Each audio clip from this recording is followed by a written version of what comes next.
আজকের কথাগুলো ডানা থাকা পাখি উড়তে না পারার মতো। ছোট ছিলাম, ভালো ছিলাম, ঘুরতামই না কত। আম চুরি করতাম, জাম চুরি করতাম, করতাম না মাথা নত। ব্যাট ছিল না, বল ছিল না, ছিল কাঠের গুড়ি। তখন গেম খেলার মতো মোবাইল ছিল না, আকাশে উড়াইতাম ঘুড়ি। সুতা ছিল, লাঠি ছিল, ছিল না হাতে নাটাই। রোদ বুঝি না, বৃষ্টি বুঝি না, পুকুর পাড়ে ডুবাইতাম কিন্তু সবাই। দুধ দিল না, বাদ দিল, পারতাম না যখন খেলা। একজনেরটা দেখে আরেকজন কান্না করতো যখন আসতো বৈশাখ মেলা।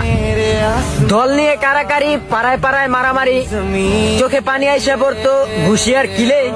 যতই মারামারি করি না কেন আবার সবাই যাইতাম মিলে। সকাল বুঝি না, বিকেল বুঝি না, যাইতাম খেলার মাঠে। সপ্তাহে একদিন বাজার করার জন্য যাইতাম বাবার সাথে হাটে। এইটা মজা লাগে না, ওইটা মজা লাগে না, খাইতাম ডালদা ভাত। সকালে না খাইলে বিকালে মায় বাড়ি দিত ফাত ফাত। বাবাই না দিলে, মায় না দিলে, দিত দাদির টাকা। স্বপ্নে দেখতাম একদিন ঘুরতে যামু রাজধানী ঢাকা। পুঁইশাক হইতো, করলা হইতো, চালে হইতো কদু।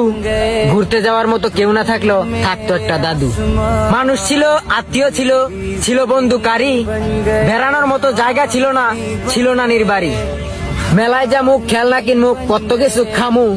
খাওয়ানোর মতো ছিল প্রিয় একটা মামু।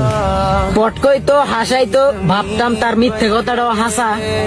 তার কাছে কোনো কিছু আবদার করলেই কোনো একটা সুতা দিয়ে ছুটে যাইতো চাচা।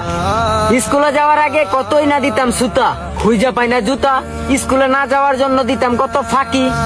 সারাদিন ঘরে জায়গা না দিল, জায়গা দিত ঘরে কাকি। মা বলতো সন্ধ্যাবেলা বাড়ি ফিরবি তাড়াতাড়ি, আর বাড়ি ফিরতে একটু দেরি করলেই খেতে হতো জারুর বাড়ি। ছোটবেলার কাহিনীগুলা কতই না ভালো লাগতো।